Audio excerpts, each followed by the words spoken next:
nos permite manejar más cantidades que la simple asignación de una persona a una máquina o un satisfactor a un demandante, etcétera, etcétera. Ya lo verán ahorita que se plantea. Dice, en el capítulo 3 se hizo hincapié en la amplia variedad de aplicaciones de la programación lineal. En este capítulo, que no lo dice, ¿verdad?, se ampliará el horizonte con la presentación de dos tipos particularmente importantes y relacionados de problemas de programación lineal. El primero se conoce como problema de transporte, nombre que recibe porque muchas de sus aplicaciones involucran cómo determinar, tomen nota aquí especialmente, cómo determinar la manera óptima de transportar bienes, y no tan solo bienes, sino también personas. Sin embargo, algunas de sus aplicaciones importantes, como la programación de la producción, en realidad no tienen nada que ver con el transporte. Bien, esto se refiere a que eventualmente, si en una planta, en un negocio, se está programando una producción, se puede plantear como un modelo de problema de transporte, aunque no se estén trasladando cosas o bienes o personas de un lugar a otro, sino que la misma filosofía del planteamiento del problema de transporte se observaría en el problema de producción. El segundo tipo, llamado problema de asignación, incluye aplicaciones como la asignación de personas a tareas o a máquinas, aunque sus usos parecen diferir de los del problema de transporte. Se verá que los asuntos de asignación se pueden considerar un caso especial del problema de transporte. ¿Por qué? Porque nada más van relacionando uno a uno. En el siguiente capítulo se introducirán otros tipos especiales de programación lineal que involucran redes, como el problema del flujo de costo mínimo. Por ahí también vimos algún problema de flujo, ¿verdad? Ahí se verá que en realidad los problemas de transporte y de asignación son casos especiales del problema de flujo de costo mínimo. En este capítulo se estudia la representación de redes de los problemas de transporte y asignación. Bueno, entonces hay especialistas que prefieren mejor manejar los problemas de transporte y de asignación como problemas de redes, como dice aquí, de flujo de costo mínimo. Es correcto, sí se puede. Sin embargo, el que vengamos analizando modelos de programación lineal y se pueda plantear también, en principio, el problema de transporte como uno de programación lineal, les va a dejar la imagen de todo lo que hemos tratado de PL y quizá desde mi punto de vista, quizá lo puedan entender y visualizar mejor antes de que se pudiera entrar a redes, que bueno, pues desafortunadamente por el tiempo ya no vamos a llegar, ni lo marca el, el programa de algo detallado de redes. Bueno, regresamos al transporte. Las aplicaciones de los problemas de transporte y asignación tienden a requerir un número muy grande de restricciones y variables. Fíjense, aquí ya estamos hablando, cuando menos, lo que ya entendemos de variables y restricciones. Eso ya lo podemos visualizar, aunque todavía no planteemos el problema de transporte. De manera que una solución en computadora del método simplex puede necesitar de un esfuerzo computacional exorbitante. ¿Alguien tiene por ahí? ¿Y no está negro? Y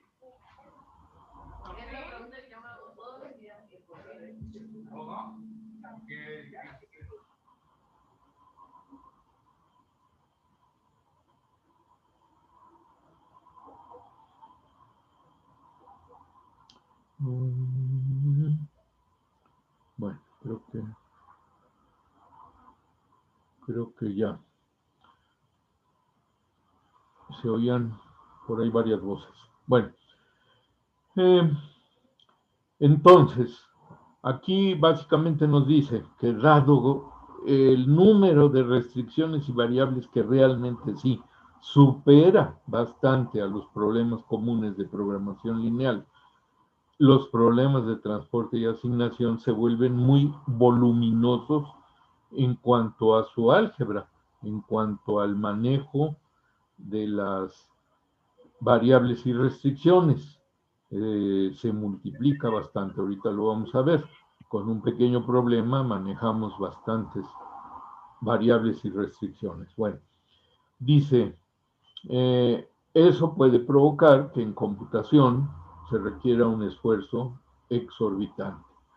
Por fortuna, una característica clave de esos problemas es que la mayor parte de los coeficientes A y J, o sea, los de la matriz A, de las restricciones, son iguales a cero, lo cual es cierto. Las matrices que se manejan, las matrices A, que se manejan en problemas de transporte, tienen muchos huecos, o sea, muchos ceros. Como resultado, se han podido desarrollar algoritmos simplificados especiales que logran ahorros computacionales sorprendentes para explotar esta estructura especial del problema. De antemano, ahorita les diría, si ustedes recuerdan que no era muy fácil a veces encontrar una solución básica inicial, factible, para el problema que se estaba resolviendo de programación lineal, aquí es muy sencillo encontrar una solución básica factible inicial. Hay inclusive varios métodos, unos más eficientes que otros, pero a fin de cuentas, el primero de ellos, y recuérdenlo desde ahorita, que se llama método de la esquina noroeste, para determinar la solución básica factible inicial, ese al menos nos da inmediatamente esa solución. En consecuencia, es importante familiarizarse bien con estos tipos especiales de problemas a fin de reconocerlos cuando surjan y aplicar el procedimiento adecuado para resolverlos. Para describir las estructuras especiales del problema de transporte, se introducirá la tabla o matriz de coeficientes que se muestra en la tabla 8.1, aquí a la izquierda. ¿Sí? Bueno, de momento la vemos como cualquier matriz de coeficientes, en donde A y J es el coeficiente de la Jésima variable de la Yésima restricción funcional. Más adelante, las partes de la tabla que contienen coeficientes iguales a 0 se dejarán en blanco, mientras que los bloques en donde hay coeficientes distintos a 0 se indicarán con áreas sombreadas. Esa es una convención para el libro. Bueno, después de presentar un ejemplo prototipo del problema de transporte, se describirá la estructura especial y general, diría yo, de este modelo y se darán ejemplos adicionales de sus aplicaciones. En la siguiente sección se presenta el método simplex de transporte como una versión especial simplificada del método simplex para resolver estos problemas con eficiencia. Bueno.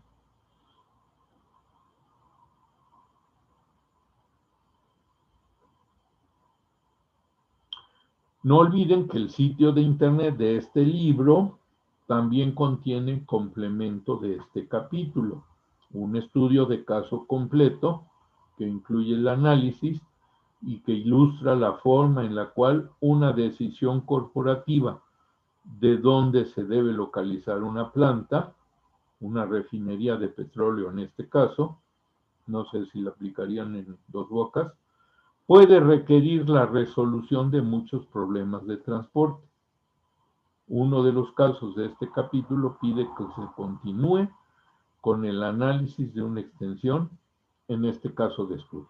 Bien, en el problema prototípico que se va a presentar hay muchos datos.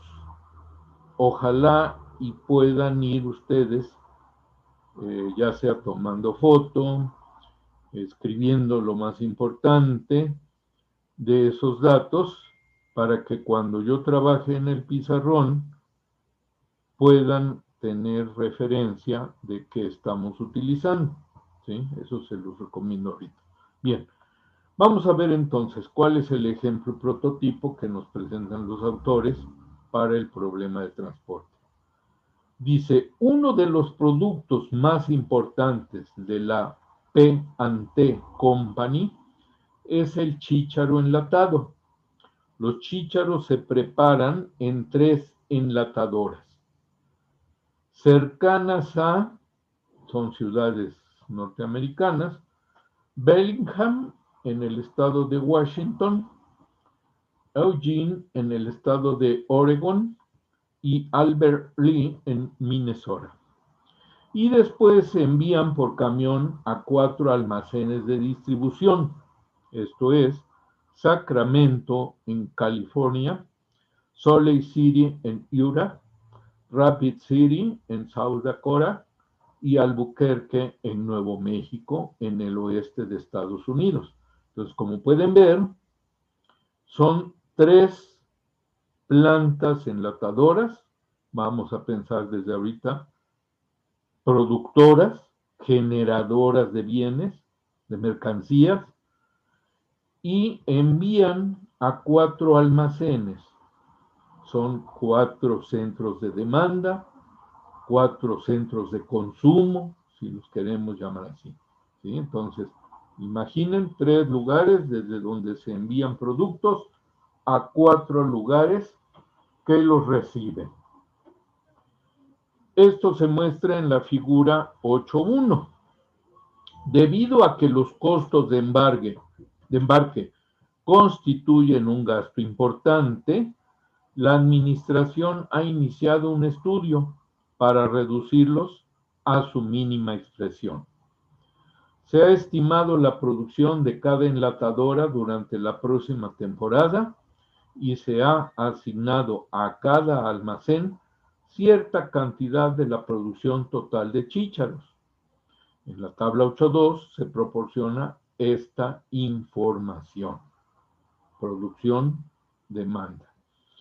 En unidades, ojo, de carga de camión, no por cada lata, sino por cargas de camión, junto con el costo de transporte por camión cargado de cada combinación de enlatadora hacia el almacén. Como se ve, hay un total de 300 cargas de camión que se deben transportar. El problema es determinar el plan de asignación de estos embarques a las distintas combinaciones de enlatadora, que es la que produce, al almacén, que es el que demanda o consume, que minimice el costo total de transporte. Normalmente este es el denominador común de los problemas de transporte, minimizar el costo total de transporte. Prácticamente todos estos problemas son de minimización. Claro está, sujetos a las restricciones que se tengan en el modelo respectivo. Bien, entonces, se va a hacer una representación en red del problema. Se van a poner en la columna izquierda las enlatadoras, o sea, las que producen, y los almacenes a la derecha. Esto lo vamos a ver ahorita en la figura 8.2. Las flechas indican las probables rutas de camiones, donde el número junto a cada flecha es el costo de envío por carga de camión por esa ruta. Los números entre los paréntesis cuadrados junto a cada localidad son las cargas de camión que deben enviarse desde ese lugar. Esto es, la asignación que debe llegar a cada almacén está dada como números negativos por convención.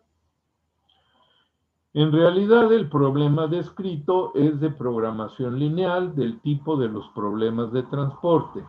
Para formularlo, sea Z, vamos a usar otra vez Z, aunque sea de minimización, el costo total de transporte, y sea X subíndices y J, aquí normalmente vamos a encontrar que las variables de decisión tienen dos subíndices y les llamamos I y J.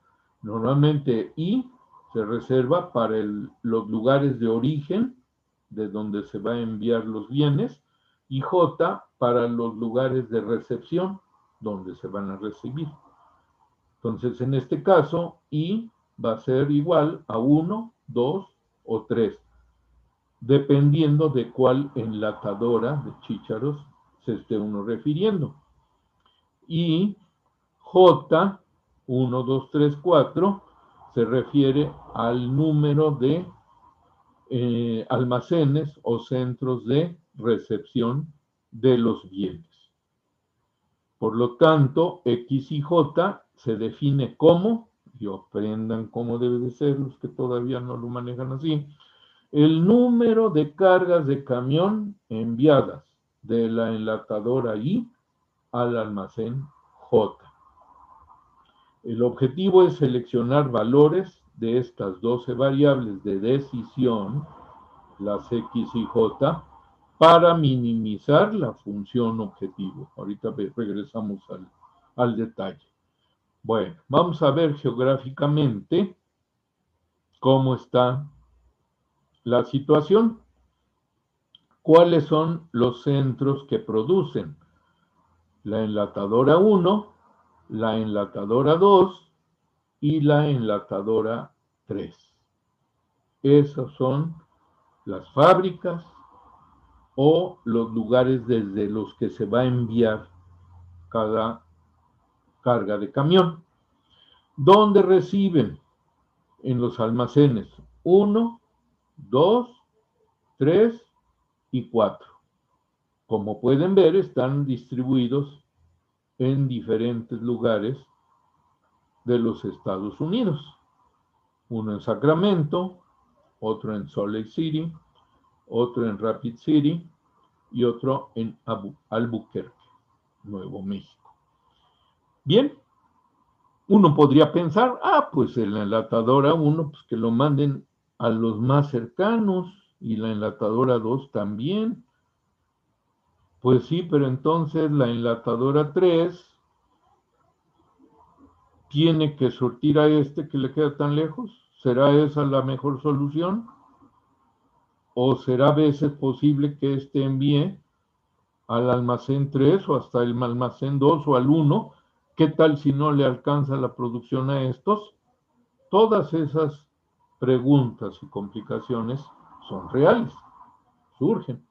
Por lo tanto, tenemos que aplicar un método científico, investigación de operaciones, programación lineal en este caso, a través del método para resolver el modelo de transporte. Bien, entonces esa es la representación geográfica.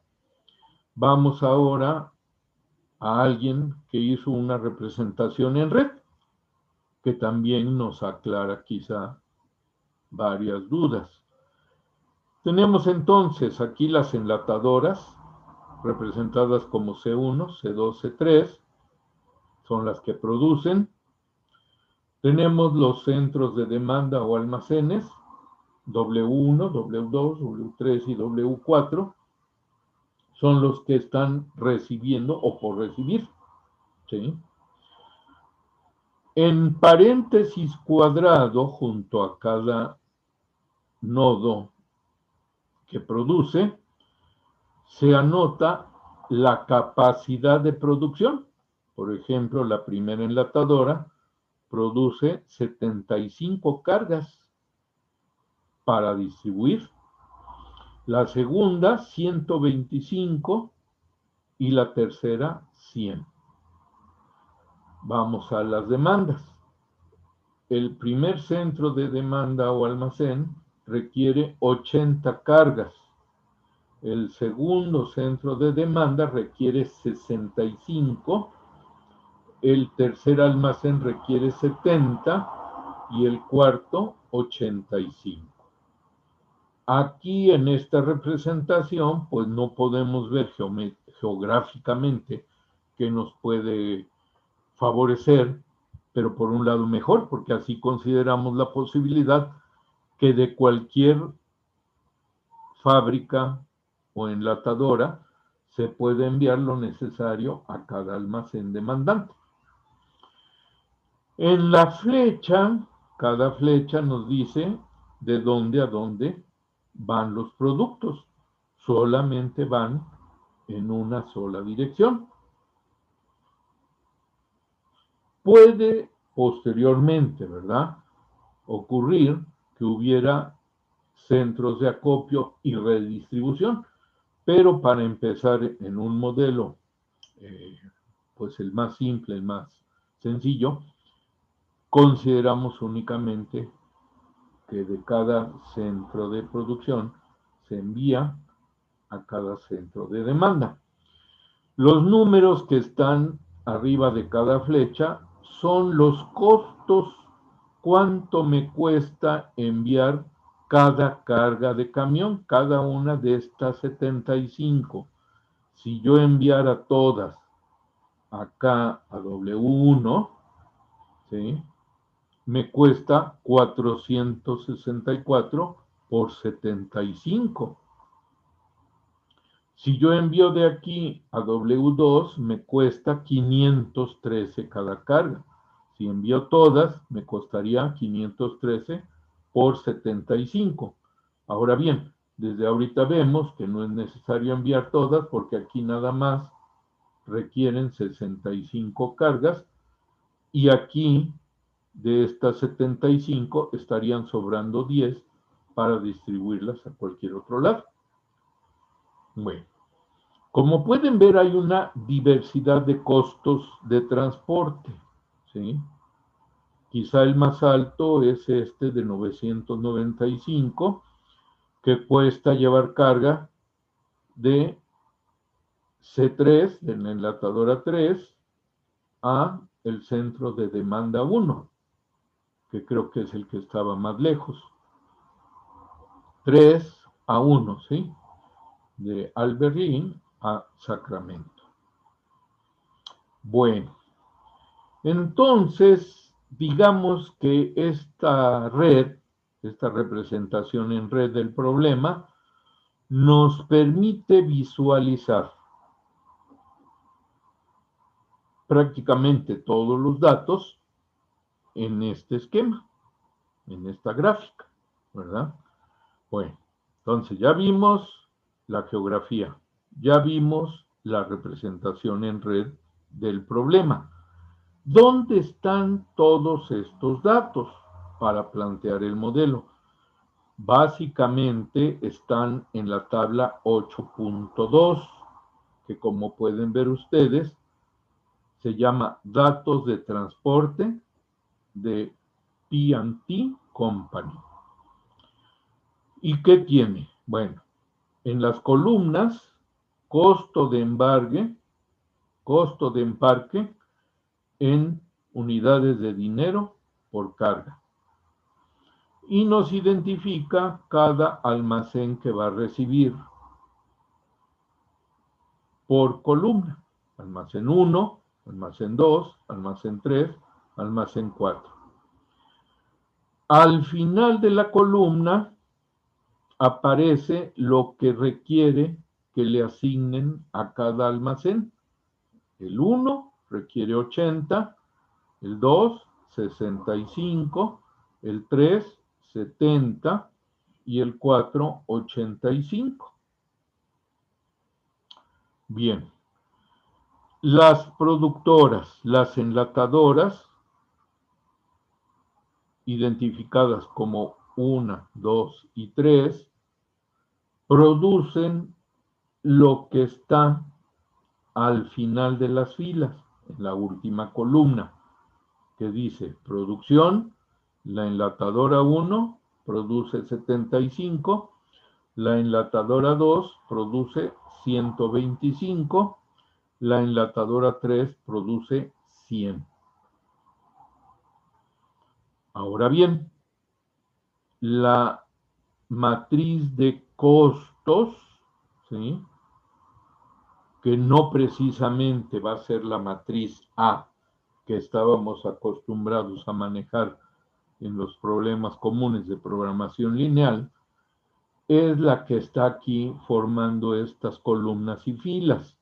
Son los costos, por eso dice aquí el título principal, costo de embarque por cada carga. Llevar de la enlatadora 1 al almacén 1, 464 unidades de dinero por cada carga. De la enlatadora 1 al almacén 2, 513 unidades de dinero por cada carga, y así sucesivamente hasta llegar a la última fila, en donde de la enlatadora 3 al almacén 3 cuesta 388 unidades de dinero por cada carga, por cada una. Y de la enlatadora 3 al almacén 4, 685. Luego ustedes dicen, o algunos dicen varos, ¿verdad?, por llevar cada unidad.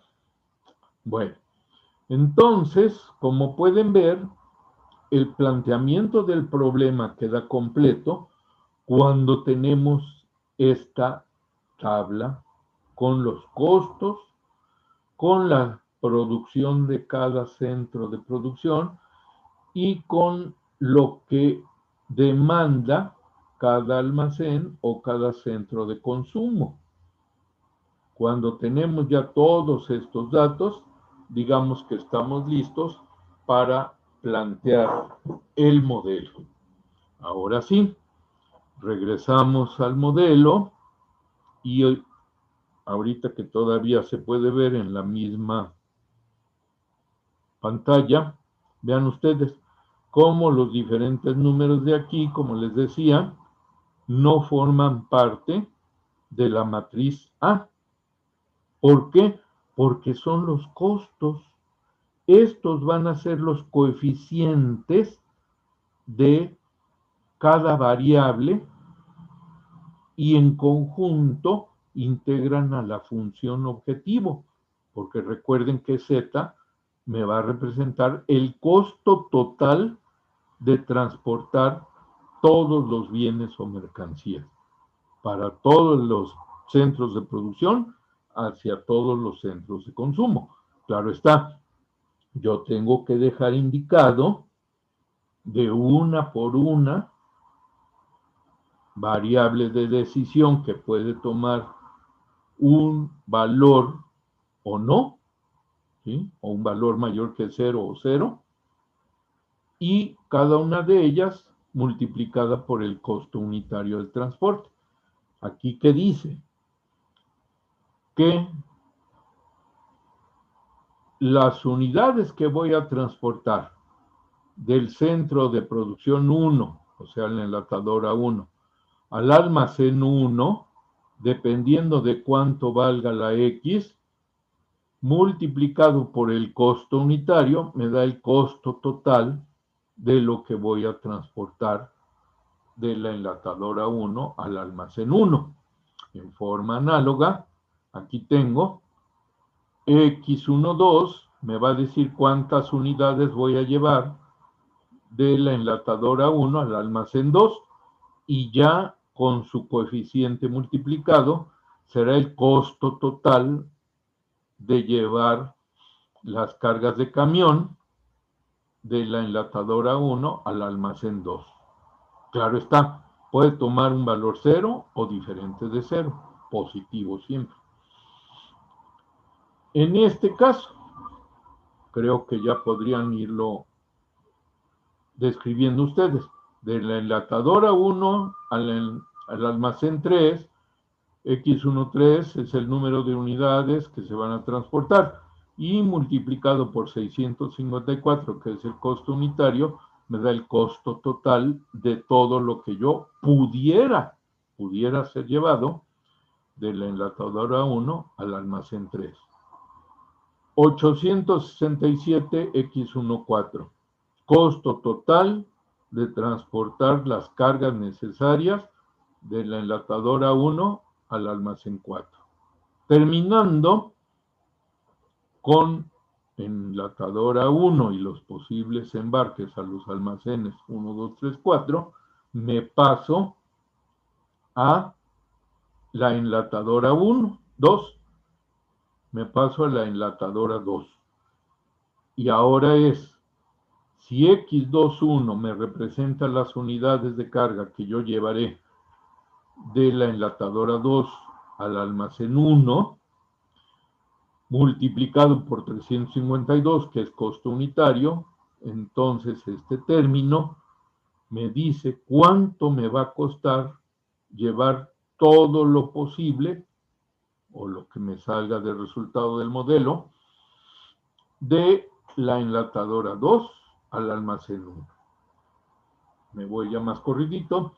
Aquí, de la enlatadora 2 al almacén 2, de la enlatadora 2 al almacén 3, de la enlatadora 2 al almacén 4, y finalmente llego a la enlatadora 3 al almacén 1, enlatadora 3 al 2, enlatadora 3 al 3 y enlatadora 3 al almacén 4.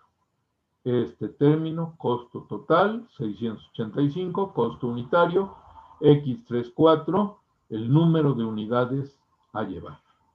Entonces, como pueden ver, todos estos valores los llevo a la función objetivo. ¿De acuerdo? Dirán ustedes, bueno, y entonces, ¿las restricciones de dónde surgen o qué tengo que hacer para plantearlas? Bueno, pues es lo siguiente. Las restricciones van a venir de que yo tengo que forzar mi modelo. En la mayoría de los casos no ocurre. Este va a ser un modelo que le vamos a llamar balanceado. Esto es que la demanda va a ser igual a la oferta. Lo que se produce es exactamente igual a lo que se consume. ¿Cuánto tengo aquí de suma? 75 más 125, 200 más 100, 300 cargas se están produciendo. ¿Cuántas se están demandando? 80 más 65, 145. Más 70, 215. Más 85, 300. Es un caso de transporte, no todos son así, pero este en particular es un problema de transporte balanceado, o sea, que es equivalente lo que se produce igual a lo que se demanda. ¿Ok? Entonces, cada restricción va a representar Por ejemplo, la primera. Vean ustedes que se tiene la suma de las X, cuyo primer subíndice es 1.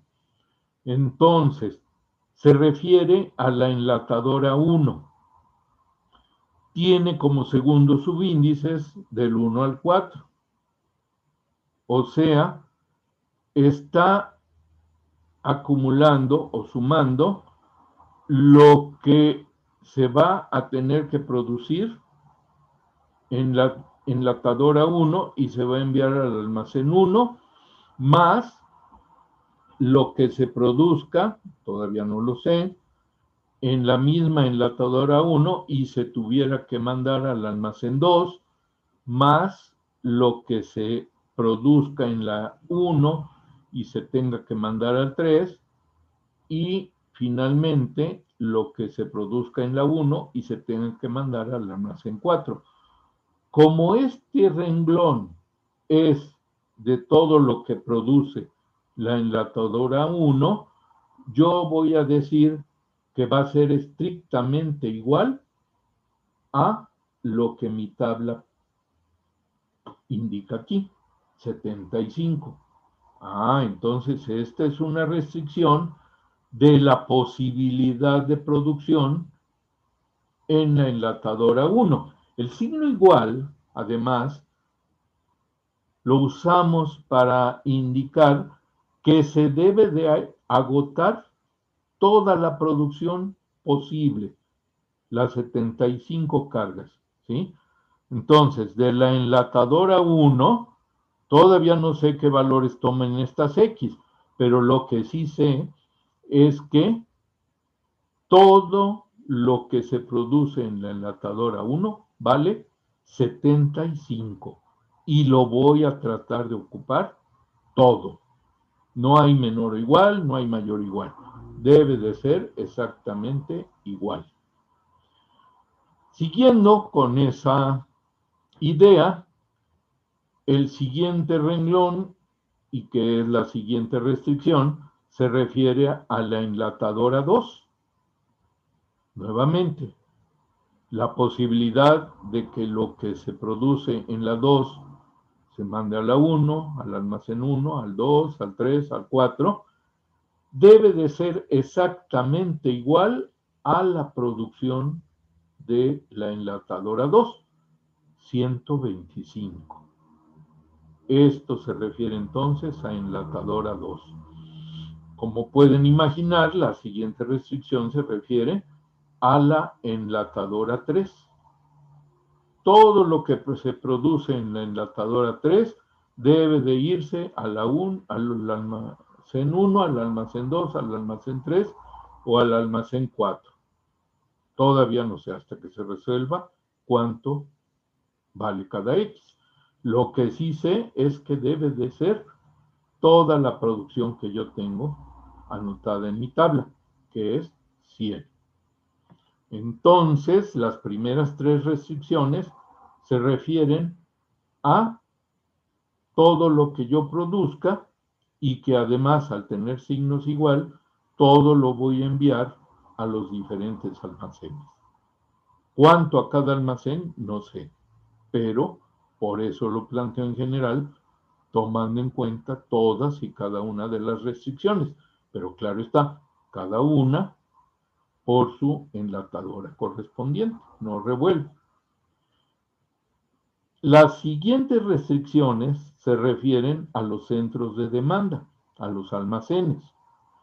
Tomo el almacén 1, debe de cubrírsele una demanda de 80 cargas, ¿sí? ¿De dónde van a venir? Bueno, pues pueden venir de la enlatadora 1, de la enlatadora 2 o de la enlatadora 3. Por lo tanto, X11 más X21 más X31 debe de ser igual a 80, ni más ni menos. Todo va a caer al almacén 1. Y nuevamente, cada X tomará el valor que se requiere, de acuerdo a la minimización de la función objetivo. pero necesito plantear el caso general de que puede venir al almacén 1 de cualquiera de las 3 plantas. Así va a ocurrir con las otras restricciones. Aquí considero las 3 plantas enlatadoras y cómo van a satisfacer la demanda del almacén 2, que es 65. Lo que venga de la 1, lo que venga de la 2 y lo que venga de la 3, llega al almacén 2 y debe de satisfacer su demanda de 65, que es lo que está aquí en la tabla, en la columna 2.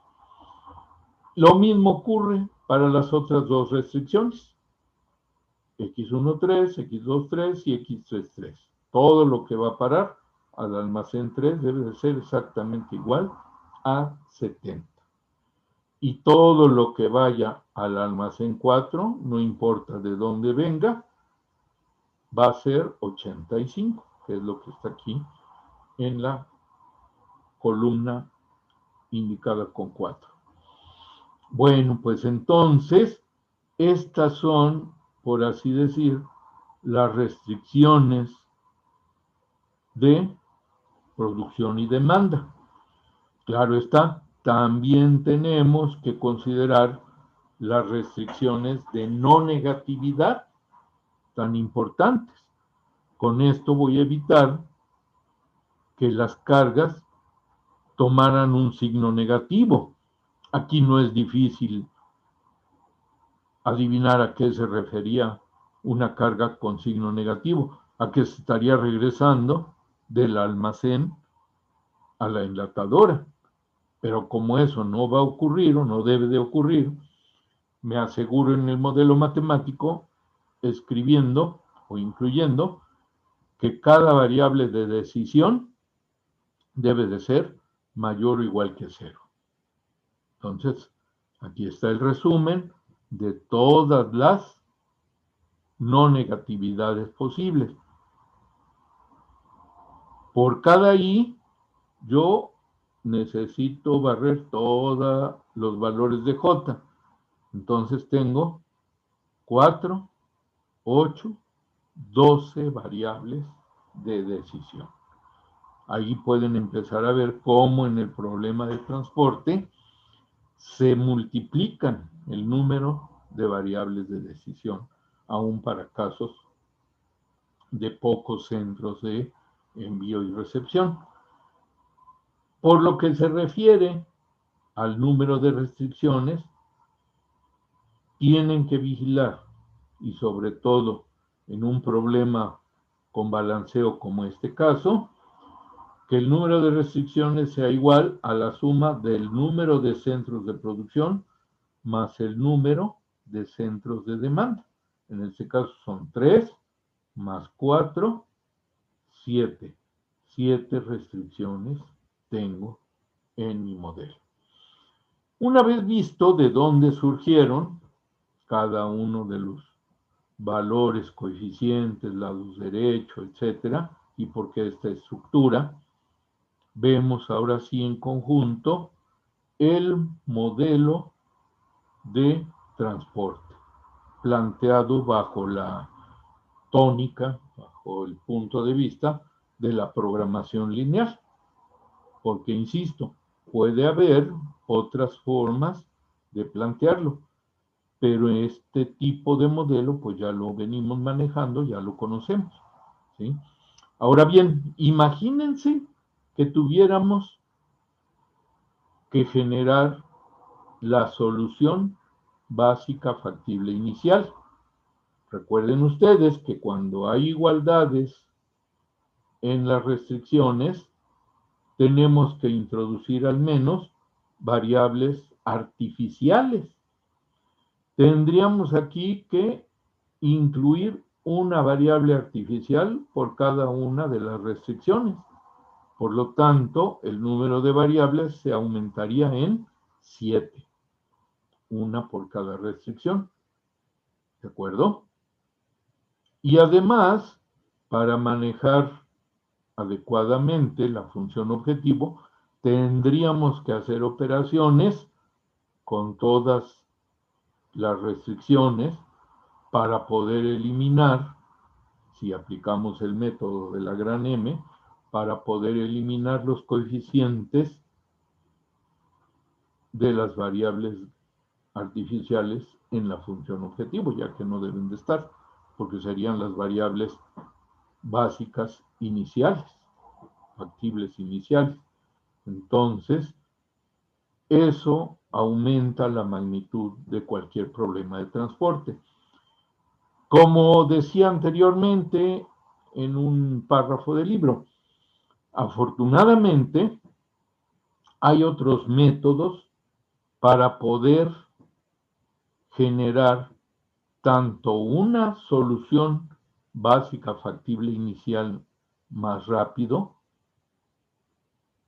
así como métodos, ese es independiente, para encontrar la solución óptima del problema del transporte. Al menos el encontrar la solución básica factible inicial, van a ver ustedes que es rapidísimo, sobre todo con el primer método, el de la esquina noroeste, y rápidamente podríamos empezar las iteraciones de un método simplex. O bien utilizar alguno de los otros métodos que existen más eficientes que el simplex para resolver el problema de transporte. Bien, entonces hasta ahorita lo importante es que se haya entendido cómo llegamos desde el planteamiento del problema, como siempre, a la tabla de datos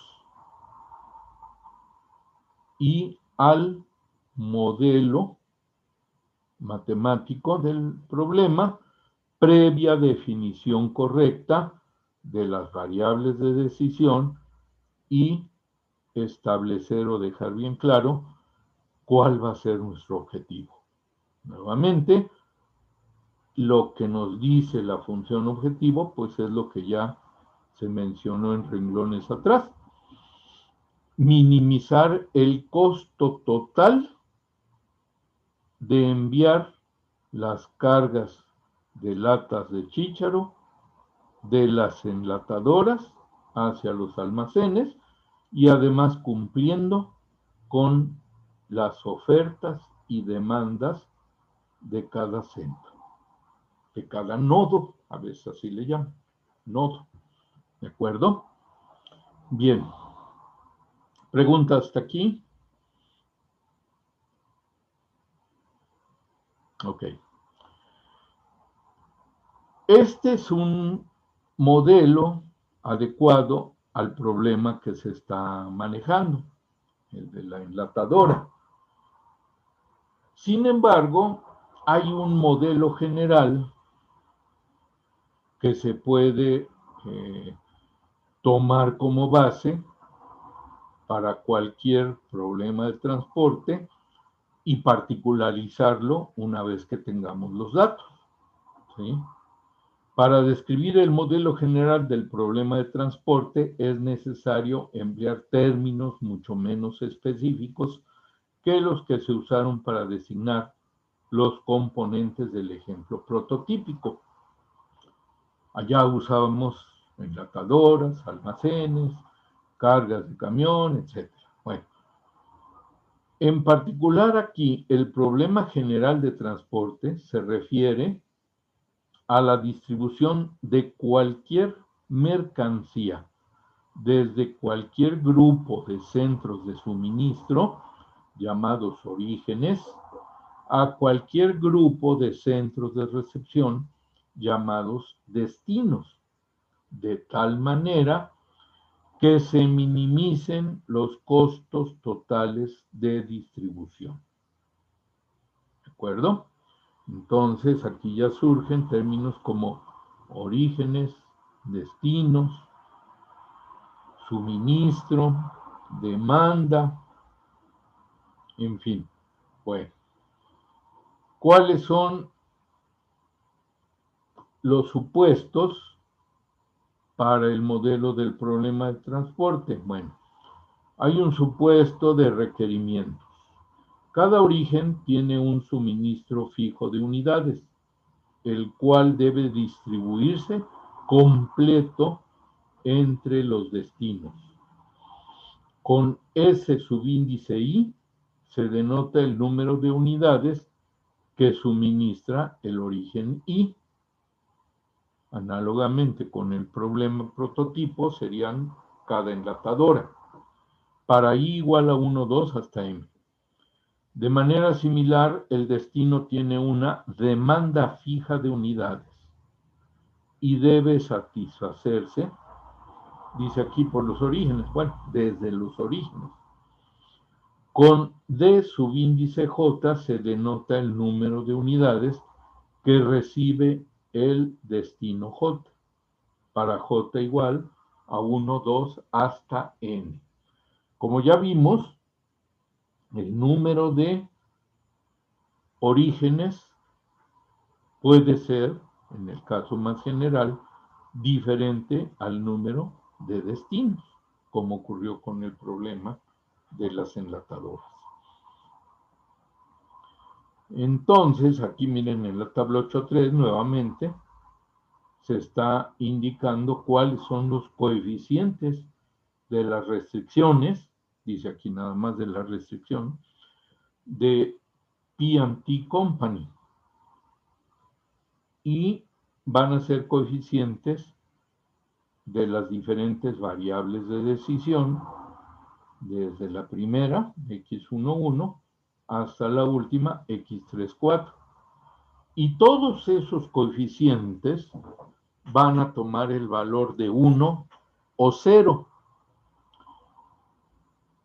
¿Qué implica? Bueno, la primera restricción, que es de las enlatadoras, sus coeficientes de estas variables son 1, pero los coeficientes de todas las otras variables son 0.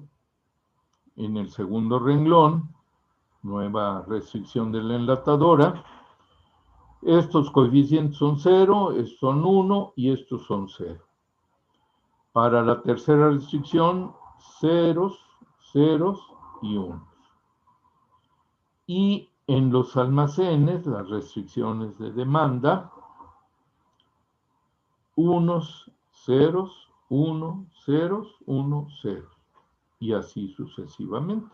Entonces, por eso se dijo al principio que la matriz A de coeficientes de las restricciones, que como pueden ver, y tómenlo en cuenta, no son los coeficientes de la tabla 8.2, no son estos, sino los coeficientes de las restricciones, toman valores 1 o 0, como lo vemos aquí. Bueno.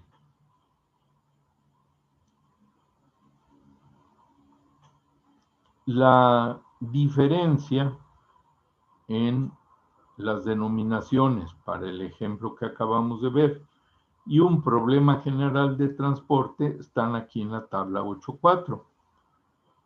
Si en el ejemplo de las enlatadoras se manejaron cargas de camión de chícharos enlatados, en el problema general se hablará de unidades de un bien determinado. Si aquí se tenían 3 enlatadoras, en general vamos a tener M orígenes. Si aquí teníamos 4 almacenes a los cuales se les iba a suministrar, aquí tenemos N destinos. Si acá en el problema teníamos producción de la enlatadora I, en el problema general lo vamos a manejar como S subíndice I y representa los recursos en el origen I.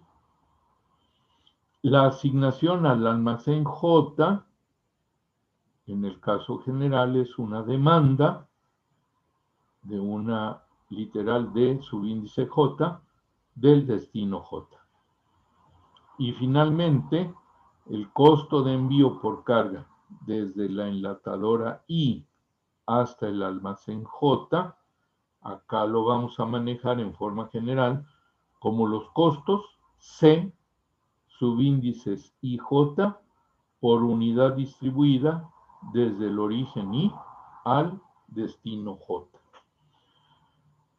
No vienen aquí las X y J, pero esas son las variables de decisión que al resolver el problema nos van a indicar cuánto finalmente va a ir de cada origen a cada destino.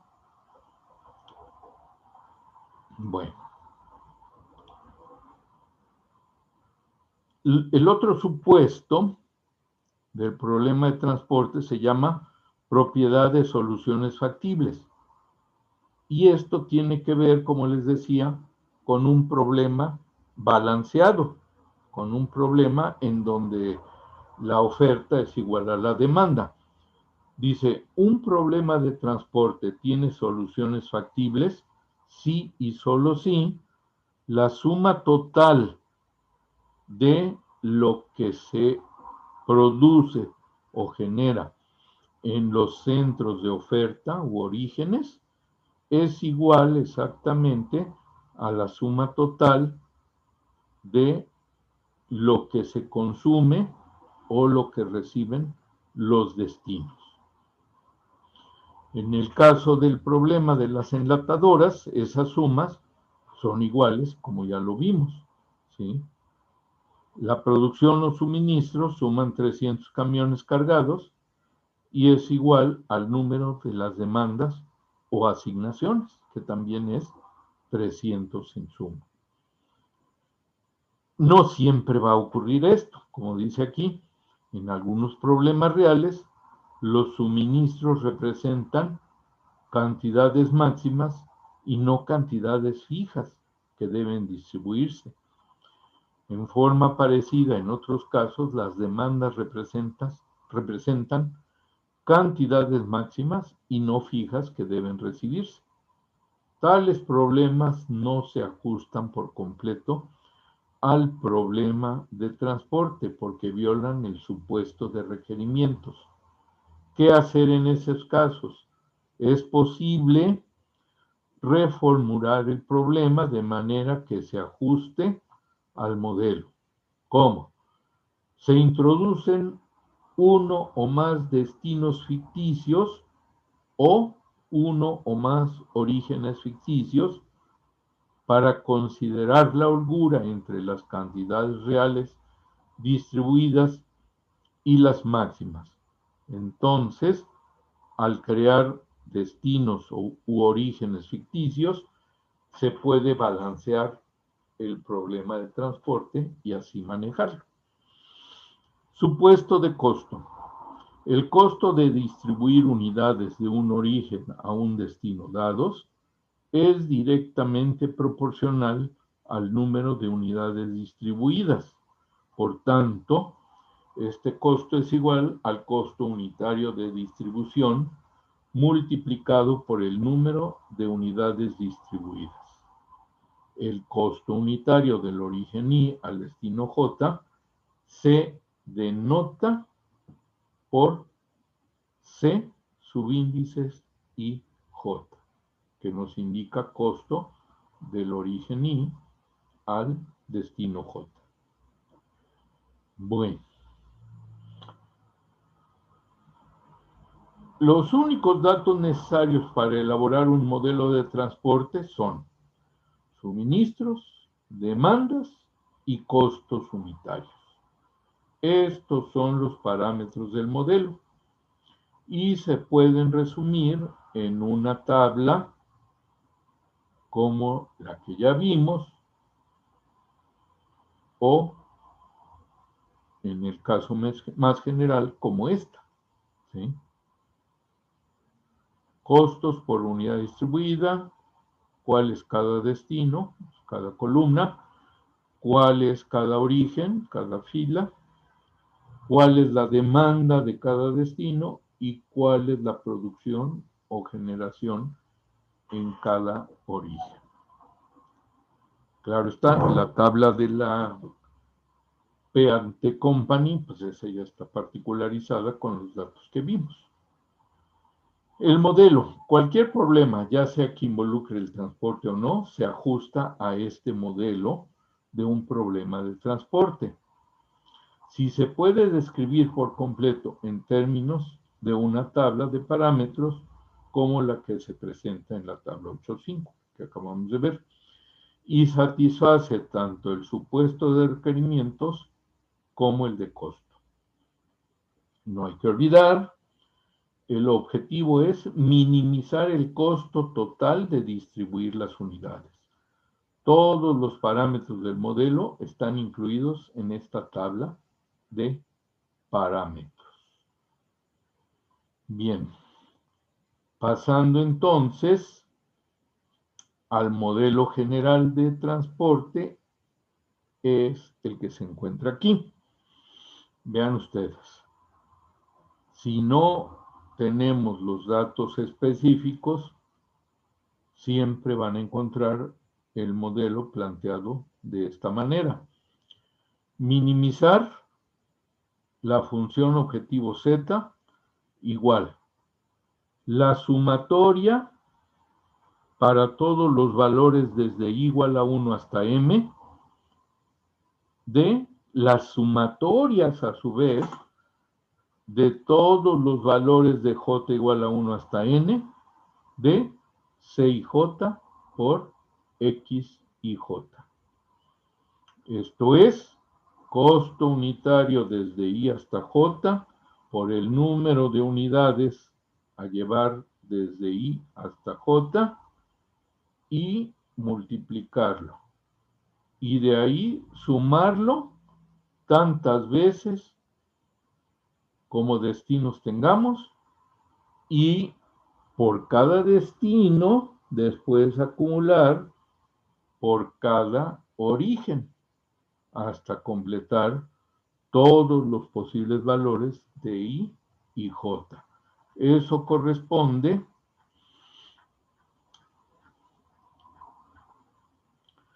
con lo que tenemos aquí. Como pueden ver, aquí está así barrido. x11, x12, x13, x14. Se fija el valor de i y se recorren todos los valores de j. Se pasa al siguiente valor de i y se recorren todos los valores de j. Se toma el nuevo valor de i y se van tomando todos los de j. Esa es la doble sumatoria que tenemos para el caso general.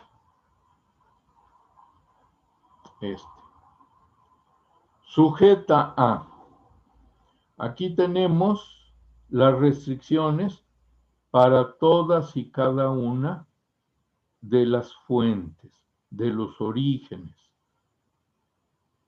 Sumatoria desde j igual a 1 hasta n de los x y j, las variables de restricción, y en total la sumatoria debe de ser igual a cada suministro por origen. Igual a 1, origen 1, igual a 2, origen 2, y así sucesivamente hasta m. Y luego pasamos con los destinos. La sumatoria desde igual a 1 hasta m de las x y j va a ser igual a cada dj, o sea, cada destino. Si j igual a 1, el destino 1. Todo lo que manden de las diferentes fuentes de origen u orígenes va a ser igual a lo que demanda el centro J, el destino J. Por eso se forman todas y cada una de las restricciones, como las vimos en el problema de la P&T Company. Todos estos. Y una vez que tenemos ya esas restricciones, entonces pasamos a las de no negatividad, que también deben de incluirse, ¿sí?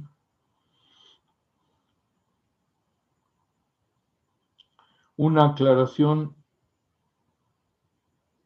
muy importante antes de ver el requerimiento de propiedad de soluciones enteras es este. En muchas aplicaciones, las cantidades de abastecimiento o recursos y de demanda, las SI y las DJ, tienen valores enteros, por lo cual al trabajar con el modelo, se requerirá que las cantidades distribuidas, las X y J, tomen también valores enteros. Por fortuna, gracias a la estructura especial que se muestra en la tabla 8.6, todos los problemas de este tipo tienen la siguiente propiedad. Propiedad de soluciones enteras.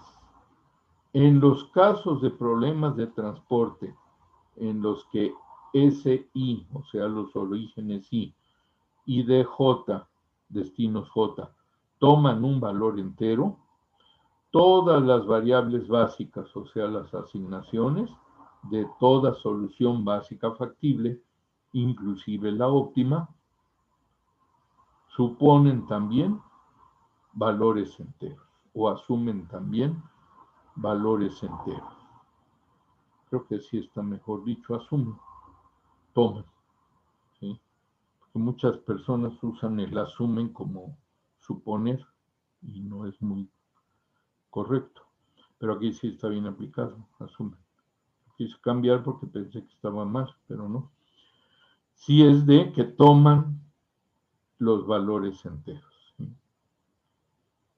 Bueno, un diagrama general del transporte es este. Representación de red del problema de transporte en general. Tenemos los orígenes, tenemos los destinos. Recuerden el caso particular de la enlatadora. Nada más teníamos 3 orígenes, 4 destinos. Aquí estos puntos son como puntos sucesivos, ¿verdad? Para indicarnos que aquí pueden ir otros valores hasta SM. Y aquí también otros destinos hasta DN. Representación de red del problema de transporte. Bueno, hasta aquí el planteamiento del problema. Excel Solver se puede usar para llevar ahí problemas de transporte y resolverlos. Toma un poquito más de dificultad que el caso general de programación lineal, pero a fin de cuentas se puede hacer. Aquí viene el ejemplo y las instrucciones son muy parecidas a las de lo que usamos para el problema de programación lineal. Solo hay que tener cuidado cuando se manejen las matrices para dar lugar al valor final de la función objetivo.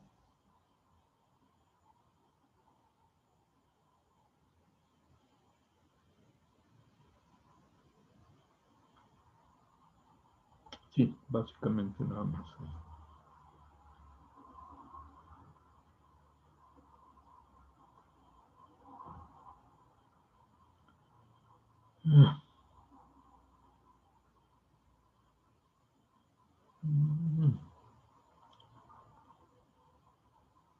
Ok, ya después viene otro ejemplo con un destino ficticio. Bien, vamos entonces a ver aquí en el pizarrón cómo determinamos con uno de los métodos que vienen en el libro la solución básica factible inicial para este problema de la P&T Company. Para ello, me voy a adelantar al otro ejemplo que viene y nos vamos a cómo obtener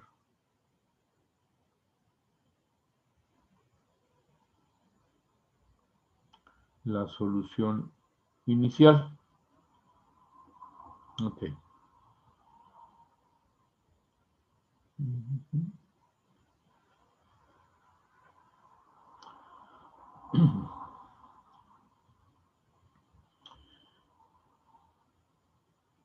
Tenemos aquí, como pueden observar, procedimiento general para construir una solución inicial básica factible, ¿sí? Para ello, tenemos que haber formulado nuestra tabla simplex, pero ahora específica para el transporte. ¿Qué lleva? Lleva celdas vacías de acuerdo al número de almacenes, en este caso ya general destinos, en nuestro caso en particular van a ser los almacenes, pero además van a llevar recuadros en donde se va a anotar el costo unitario para llevar cada unidad de transportación, bueno, cada unidad transportada, mejor dicho, en nuestro caso de las enlatadoras, cada carga de camión del origen 1 al destino 1, del origen 2 al destino 1 y así hasta el último para el destino 1. Y de ahí la siguiente columna del origen 1 al destino 2, origen 2 al destino 2 y así sucesivamente. Y al final ponemos los valores de las demandas, en nuestro caso de los almacenes, en el caso general de los destinos, y a la derecha, como columna final, anotamos los valores de los recursos que genera cada origen, cada enlatadora. Cuánto produce la enlatadora 1, cuánto la 2 y así sucesivamente. Esta tabla va un poco más general porque introduce cantidades que después se utilizan para calcular la solución óptima del problema. La tabla más sencilla que yo les estoy diciendo se utiliza para la solución inicial. E inclusive la regla de la esquina noroeste ni siquiera necesita los costos. La siguiente regla sí los necesita. Ahorita vamos a ver. Bien, entonces, este es el formato general de la tabla de transporte. Como pueden ver, únicamente se generan las celdas y dependiendo del método que se utilice para trabajar la solución, se anotan en recuadros los costos respectivos o no. Bien. Ahora bien, para construir una solución inicial básica factible, al inicio todos los renglones de los orígenes y las columnas de destino de la tabla se toman en cuenta para proporcionar una variable básica, o sea, la que va a ser diferente de 0. ¿Qué se hace? 1. Se selecciona la siguiente variable básica, dependiendo la asignación, entre los renglones y columnas en que todavía se puede hacer una asignación de acuerdo con algún criterio. 2. Se hace una asignación que sea tan grande como para que use el resto de los recursos en ese renglón o la demanda restante en esa columna, lo que resulte menor. Pues sí, ¿verdad? No vamos a dar más de lo que producimos y no vamos a exceder de lo que demanda un almacén. 3. Se elimina ese renglón o columna, la que tenía la cantidad más pequeña de los recursos o demandas restantes, para las nuevas asignaciones. Si el renglón y la columna tienen la misma cantidad de recursos y demandas restantes, de manera arbitraria se elimina el renglón. La columna se usará después para proporcionar una variable básica degenerada, es decir, una asignación con 0 unidades encerrada en un círculo, si es que ocurre. 4. Si solo queda un renglón o una columna dentro de las posibilidades, entonces el procedimiento se termina eligiendo como básicas cada una de las variables restantes, es decir, las variables que no han sido elegidas ni eliminadas al quitar su renglón o columna, asociadas con ese renglón o columna que tiene la única asignación posible. De otra manera, regrese al paso 1. Y aquí viene el criterio. Primero, criterios alternativos para el paso 1. 1. Regla de la esquina noroeste. La primera elección, no hay de otra, es X11. Es decir, se comienza en la esquina noroeste de la tabla simplex de transporte. Pues por no decir en la esquina superior izquierda, ¿verdad? Es lo mismo. De ahí en adelante, si X y J fue la última variable básica seleccionada, la siguiente elección es XY, J más 1. Es decir, se mueve una columna a la derecha si quedan recursos en el origen Y. De otra manera, si ya agotamos los recursos, entonces elegimos X y más 1, J. Esto es, nos movemos al renglón hacia abajo. El segundo método, que es un poquito más complicado, pero quizá más eficiente, porque a veces se acerca más a la solución óptima, se llama método de aproximación de Vogel. En este, para cada renglón y columna que queda bajo consideración, se calcula su diferencia, que se define como la diferencia aritmética entre el costo unitario más pequeño, C y J, y el que le sigue, de los que quedan en ese renglón o columna. Si se tiene un empate entre el costo más pequeño de los restantes de un renglón o columna, entonces la diferencia es 0. En el renglón o columna que tiene la mayor diferencia, se elige la variable que tiene el menor costo unitario que queda. Los empates, en el caso de la mayor de estas diferencias, se pueden romper de manera arbitraria. Entonces aquí sí entran en juego ya los costos y hay que calcular las diferencias entre cada costo más pequeño y el que le sigue según el renglón o columna.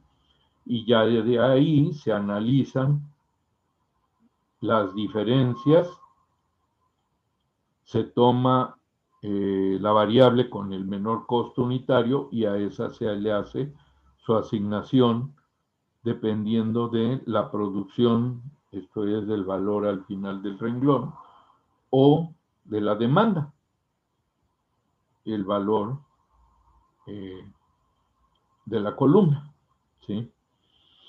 Bueno, este es el método de Vogel. El otro método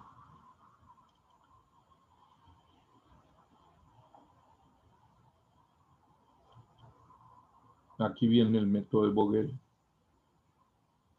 que va modificándose la tabla y por lo tanto generándose nuevas tablas. El otro método es el de aproximación de Russell. Para cada renglón de origen Y que queda bajo consideración, debe determinarse U testada I, que es el mayor costo unitario C y J de los que quedan en ese renglón. En el caso de cada columna de destino J que todavía está bajo consideración, se determina B testado J, que es el mayor costo unitario C y J de los que hay en esa columna. Para cada variable X y J que no haya sido seleccionada en estos renglones o columnas, se calcula un delta IJ, ¿Cómo? Tomando el CIJ que se consideró menos el UI calculado menos el BJ calculado, ¿sí? Se elige la variable con el mayor valor negativo en términos absolutos de delta y J. Los empates se pueden romper de manera arbitraria. Bueno, este es todavía un método un poquito más elaborado que el de Vogel, y pues normalmente no nos da mucha diferencia con el de Vogel. Viene aquí la ejemplificación al respecto.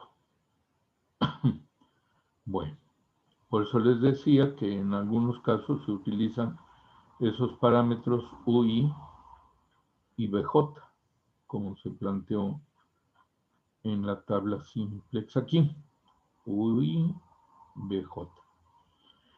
Bien, para el primer método, que es el más sencillo y que vamos a utilizar ahorita,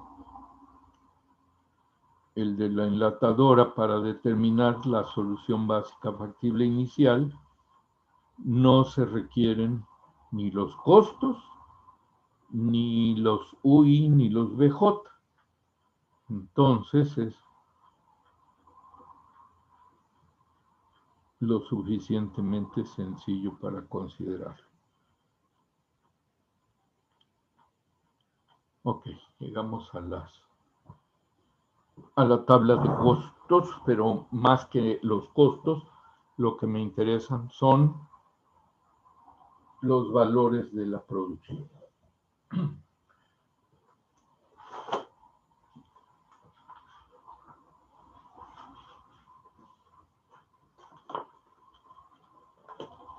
Bueno, entonces vamos a dejar el libro por un rato.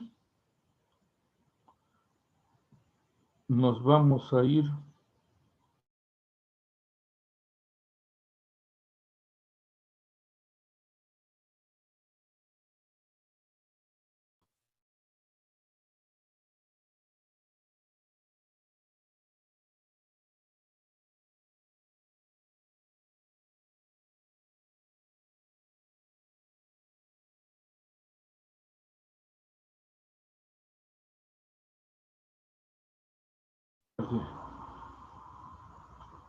mi cara, esa no tiene caso.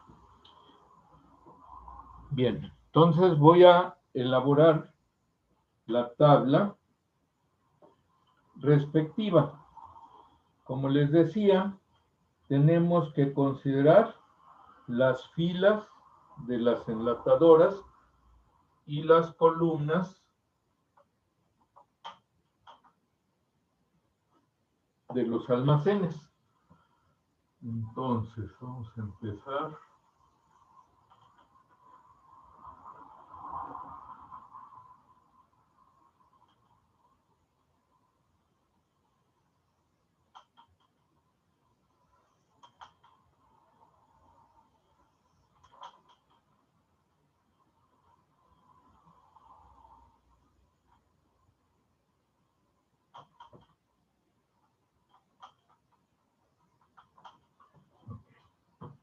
Entonces, voy a poner aquí enlatadora 1, enlatadora 2, enlatadora 3. Acá abajo, como recuerdan, se van a anotar las demandas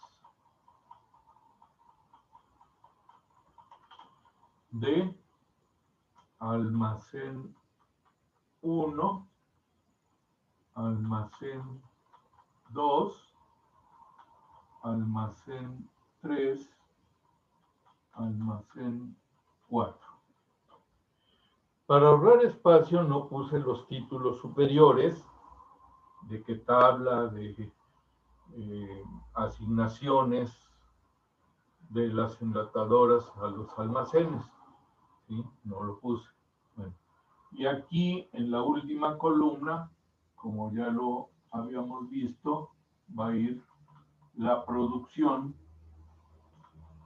de cada enlatadora. Entonces, ahora voy a anotar esos datos. Acá van 80, 65, 70 y 85. En cuanto a la producción, ya vimos que era 75, 125 y 100.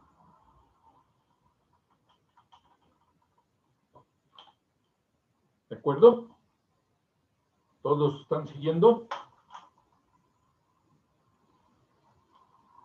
¿O ya no están? Sí, profe. Yo pensé que ya se habían ido a dormir. Sí, profe.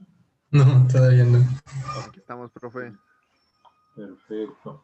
Activado el micro. ¿Perdón? No, es que no se activaba mi micro por eso. Ah. Bien. Entonces, la primera aplicación, insisto, es la de la esquina noroeste.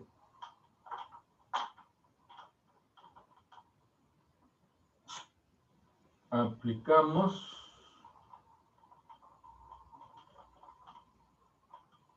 regla, esquina noroeste. ¿Sí? Esa es la que vamos a aplicar. Es bastante sencilla, pongan atención.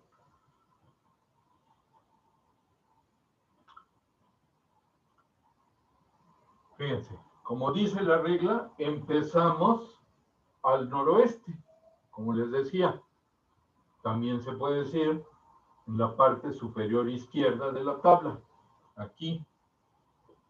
¿Qué hacemos? Vamos a asignar lo que requiere el almacén 1 de acuerdo a la producción de la enlatadora 1. ¿Cuánto produce la enlatadora 1? 75. ¿Cuánto requiere el almacén 1? 80. Bueno, pues entonces la asignación es de 75, con lo cual tachamos lo que produjo la enlatadora 1, ya lo agotamos. ¿Y qué pasa? El almacén 1 no tuvo satisfacción de su demanda. ¿Cuánto le queda pendiente? Bueno, pues 80 menos 75 necesita todavía 5 cargas. ¿De acuerdo? Bien. Por otro lado, recuerden que aquí tenemos asociada, aunque no está anotada, la variable x11, ¿sí? Así como aquí x12, x13, x14 y así sucesivamente hasta x34. ¿Ok? Como no hemos satisfecho la demanda del almacén 1, en lugar de movernos en la fila, nos movemos en la columna para que la enlatadora 2 veamos si puede satisfacer lo que requiere el almacén 1. Entonces, decimos, enlatadora 2 produce 125. Almacén 1 requiere 5. Bueno, pues le da ese requerimiento y lo restamos de la producción de la enlatadora 2. Entonces aquí ya nada más nos quedan 120 cargas a considerar. Bien, como ya hicimos la satisfacción del almacén 1, ahora sí, nos movemos en la fila al almacén 2 para ver si satisfacemos su demanda. ¿Cuánto demanda el almacén 2? 65. ¿Puede satisfacerlo la enlatadora 2? Sí. ¿Cuánto le puede dar? 65. Entonces, aquí decimos, ya queda satisfecha su demanda, pero le restamos esos 65 a lo que es la producción de la enlatadora 2. Tenía 120 menos 65, ¿cuánto le queda? Le quedan 55, ¿verdad? Y seguimos en la misma fila porque todavía la enlatadora 2 tiene para enviar. Llegamos al almacén 3. ¿Cuánto requiere el almacén 3? Requiere 70. ¿Puede satisfacer su demanda enlatadora 2? Parcialmente, nada más. Le puede dar todo lo que le queda, pero todavía no se satisface esta demanda. ¿Cuánto le falta? 70 menos 55, o sea, están pendientes 15. ¿De acuerdo? En cambio aquí tachamos la producción porque ya se agotó. Pasamos entonces, como no se ha satisfecho lo que quiere el almacén 3, pasamos dentro de la misma columna a la siguiente celda. Ahora vemos si la enlatadora 3 puede darle al almacén 3. ¿Sí? Tiene una producción de 100. ¿Puede darle? Sí. ¿Cuánto? 15. Con eso termina de satisfacer su demanda. Una vez que la satisfizo, le quedan aquí 85 cargas. Como tenemos producción, nos movemos en la misma fila. Llegamos al almacén 4. Y aquí es la importancia del problema balanceado. ¿Cuánto requiere el almacén 4? 85. ¿Cuánto le puede proporcionar la enlatadora 3? 85. Le da lo necesario para satisfacer su demanda y también se satisface, se agota la producción de la enlatadora 3. De esa manera tenemos la siguiente solución básica factible inicial. Identifico, ¿verdad? Este fue X11, este va a ser X21, X22, X23, X33 y X34. Los demás valores de X son 0, o sea, X12 vale 0, X13 vale 0, X14 vale 0. Y ya saben que esas variables son no básicas. Entonces, para nuestro problema de transporte, tengo ya una solución básica, factible inicial, que consta de 1, 2, 3, 4, 5, 6 variables básicas. Entonces, yo lo anoto aquí. Solución básica, factible, inicial, va a estar formada por X11 igual a 75, X21 igual a 5, X22, bueno, lo voy a anotar acá, X22 igual a 65, x23 igual a 55, x33 igual a 15, x34 igual a 85. ¿Y qué me falta? Pues me falta el valor de z. Z para esta solución básica factible inicial lo tengo que calcular. ¿Cómo lo calculo? Pues de acuerdo a cómo se definió la función objetivo, ¿verdad? Voy a ver y va a estar formada por, como tengo x11, 464 por 75 más, siguiente es x21, tiene coeficiente 352 por 5 más x22 tiene coeficiente 416 por 65 más 690 por x23, 690 por 55 más x33, 388 por 15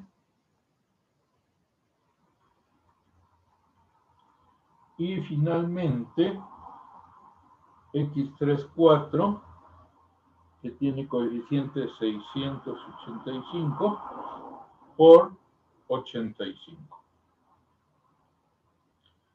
Según esto me da 165.595 unidades de dinero.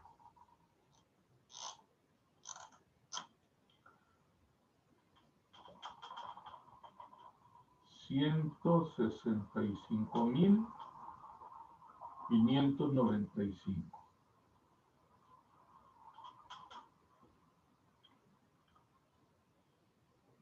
¿De acuerdo? Entonces, como pueden observar, es una forma muchísimo más fácil de obtener la solución básica factible inicial. Claro está, no es la óptima, definitivamente, que quede bien claro eso, no es la solución óptima, pero eventualmente ya está más cerca del óptimo y sobre todo, como se trata de un problema de minimización, que tendríamos que aplicar el método de la gran M o el método de las dos fases, y dado que son igualdades las restricciones, tendríamos que introducir variables artificiales, pues no se compara el obtener una solución básica factible inicial con el método tradicional a este planteamiento. ¿De acuerdo? ¿Preguntas?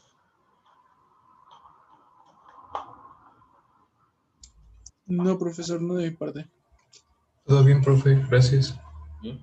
Como pueden ver, Todo bien, además, profe, gracias. la gran desventaja es de que no toma en cuenta los costos, ¿verdad?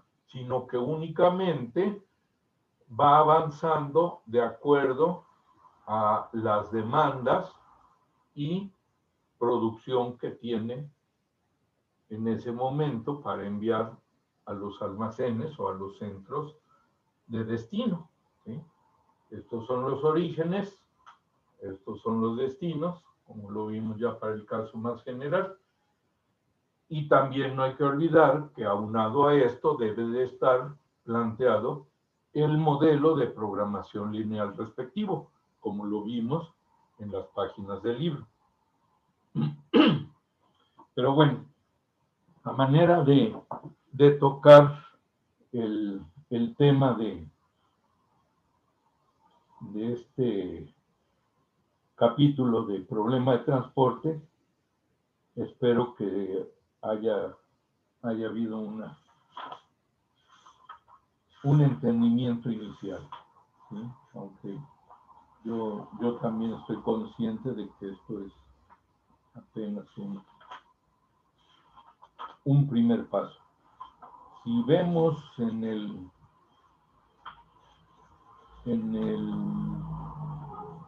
área donde está, bueno, las páginas, mejor dicho, donde está la solución de este mismo problema, ya usando el solver de Excel, podemos ver cómo queda realmente la solución óptima. En la página 289 del libro, el valor de la función objetivo queda en 152.536. Aquí es 165.595. Voy a poner la página esa.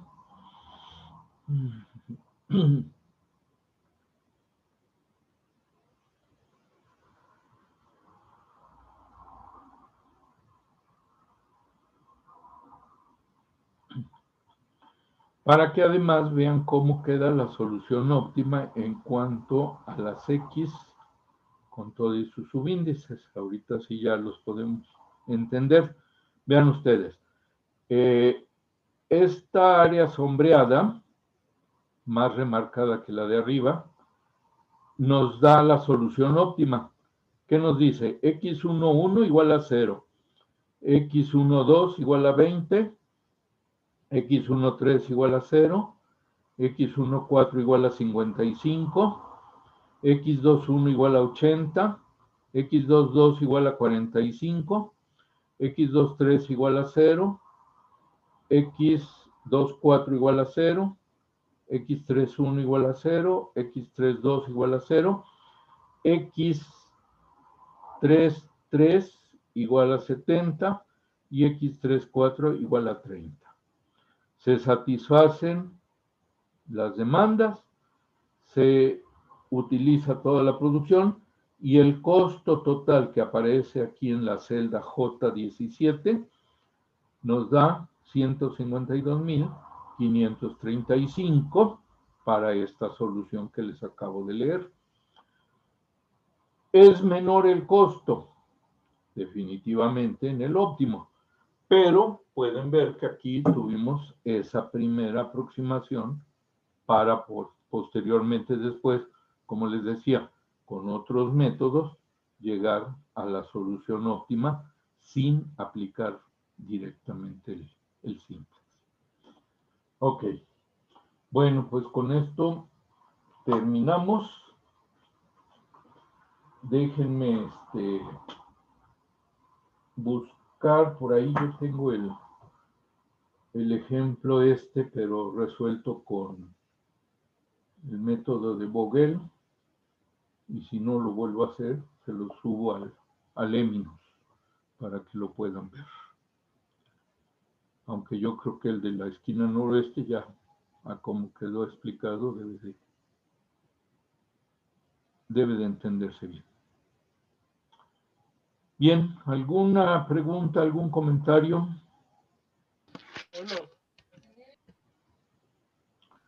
No, profe, todo bien. Ok, bueno, entonces mañana los que van a presentar examen antes de las 7, yo les mando el examen y ya después yo me incorporo cuando termine con el otro grupo, porque tengo un grupo antes que ustedes, y ya cualquier duda o algo respecto de las preguntas lo podemos ver. Profe, yo tengo una pregunta. Sí. ¿El examen es el mismo formato que el pasado, con cámara prendida y todo eso? Sí, el procedimiento va a ser el mismo. Les pido por esta también única ocasión que abran sus cámaras y van a a realizar sus respuestas, únicamente respuestas, no quiero que anoten preguntas, no tiene caso que las copien. Las van a escanear, ¿verdad? O tomarle foto, pero ojalá y pueda con PDF, porque así ocupa menos espacio, y me lo van a pasar a la actividad que yo abra. Y ya en su momento yo lo califico, nuevamente lo imprimo yo, lo califico, lo subo otra vez y a cada quien le mando su calificación. Y ya de ustedes dependerá si aceptan, en caso de que estén exentos, aceptan la calificación o se presentan al ordinario. Esa era mi otra duda también. ¿El examen ordinario va a ser acumulable con estos dos y con las actividades? No, el examen ordinario es borrón y cuenta nueva. Es todo lo que hemos visto, o sea, sería algo así como la suma de los dos parciales y lo que saquen en el ordinario, más sus ayudas y demás y todo, los podría ayudar a subir. Pero básicamente es la calificación del ordinario. Ya los parciales no cuentan ahí. Ah, bien, gracias, profe. Ok. Y una última cosa, ¿sí se quedó de 1 hora nada más el examen o nos va a dar más tiempo? No, va a ser más tiempo. La clase es de 1 hora. No sé cómo anden ustedes con otras clases y demás, pero por mi parte, en lo que a mí respecta, van a tener, no sé, si es necesario, más de 2 horas. Bien, muchas gracias, profe. Ok. ¿Alguien más? Ok. Profesor, ¿Sí? ¿qué temas son los que va a abarcar el examen de mañana? Básicamente lo que vimos, lo que les mandé como problemas de ese tipo y esto de la esquina noroeste con el modelo de transporte.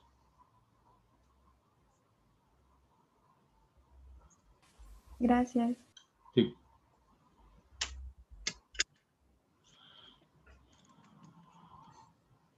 Ok, bueno.